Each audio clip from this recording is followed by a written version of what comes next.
केंद्रीय मंत्री और मुंबई उत्तर लोकसभा सीट से भाजपा उम्मीदवार पीयूष गोयल ने कहा, चंडीगढ़ में पिछले कई सालों से बहुत व्यवस्थित विकास हुआ है और भविष्य में पीएम मोदी के नेतृत्व में हम कई नई योजनाओं के साथ काम करने जा रहे हैं। एनडीए को 400 से ज्यादा सीटें मिलने जा रही हैं। मैंने मुंबई में चुनाव लड़ा है। मुंबई की 6 सीटें भाजपा और हमारी सहयोगी शिवसेना हमारी महायुति को मिलेंगी। यह लगभग तय है कि हम दक्षिण भारत में सबसे बड़ी पार्टी बनकर उभरेंगे। ओडिशा में अनुमान है भाजपा 21 में से 18 सीटें जीत सकती है और पश्चिम बंगाल में 30-35 सीटें जीत सकती है। भाई बहन चंडीगढ़ में रहते हैं, व्यवस्थित, बहुत ही बढ़िया, वर्षों से यहाँ पे विकास भी हुआ और आगे चल के प्रधानमंत्री नरेंद्र मोदी जी के नेतृत्व में चंडीगढ़ के लिए बहुत सारे नए प्लान्स और योजनाएं भी संजय टंडन जी के नेतृत्व में लेकर हम काम करने वाले हैं। वैसे तो 6 चरण हो चुके हैं चुनाव के। प्रधानमंत्री नरेंद्र मोदी जी की सरकार निश्चित है 400 से अधिक सीटें एनडीए की झोली में 100% आने वाली है।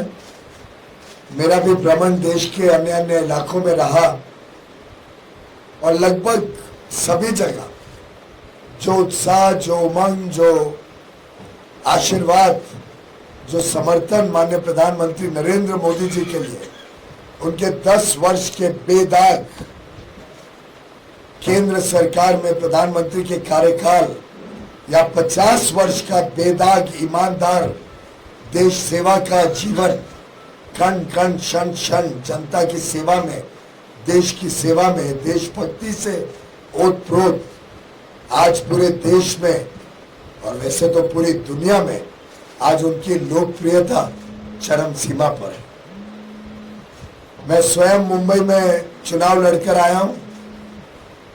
मुंबई की 6 सीटें भारतीय जनता पार्टी और हमारी मित्र पक्ष शिवसेना, हमारी महायुति को मिलेंगी। दक्षिण में हम सबसे बड़ी पार्टी बनकर उभरना लगभग निश्चित है।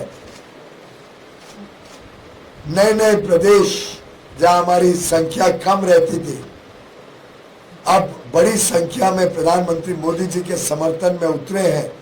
चाहे वो तेलंगाना हो, आंध्र प्रदेश हो, चाहे वो उड़ीसा हो, जहां अनुमान है कि 21 में से 18 सीटें तक भाजपा जीत सकती है, या पश्चिम बंगाल हो जहां 30 से 35 सीटें कम से कम भाजपा की झोली में बंगाल की पीड़ित जनता डालने के लिए आज तैयार है। चाहे वो पंजाब हो जहां वर्षों के बाद अब भारतीय जनता पार्टी अपने बलबूते पे, अपने स्वयं की ताकत पर जनता के बीच उतरी है, जनता का आशीर्वाद लेने मोदी जी के काम के आधार पर, और आगे के अमृत काल में देश को एक विकसित भारत, एक समृद्ध भारत बनाने के दूरदर्शी विजनरी संकल्प के साथ जो मोदी जी ने रोड मैप बनाया है आगे देश का, उसके साथ जुड़ने के लिए आज पूरा देश आतुर है। मित्रों, 10 वर्ष में जिस प्रकार से गरीबों का कल्याण, नारी शक्ति का सम्मान, युवा युवतियों के लिए अपार अवसर और किसानों के लिए एक बेहतर जीवन देने का काम माननीय प्रधानमंत्री नरेंद्र मोदी जी के नेतृत्व में किया गया है। आज चाहे वो युवा युवती हो जिनका उत्साह और उमंग बड़े लक्ष्य की तरफ जाता है, आज छोटी मोटी चीजों से संतुष्टि नहीं होती है। आज हर एक व्यक्ति कोई सरकारी नौकरी के पीछे नहीं भागना है। कहाँ देश में 400 साढ़े 400 स्टार्टअप हुआ करते थे 7-8 साल पहले, आज देश में 1,31,000 स्टार्टअप्स, उसमें बड़ी संख्या में महिला और हमारी बहनों ने शुरू किए हुए स्टार्टअप्स आज देश में युवा युवतियों को जॉब क्रिएटर्स बना रहे हैं, जॉब सीकर्स के निस्बत।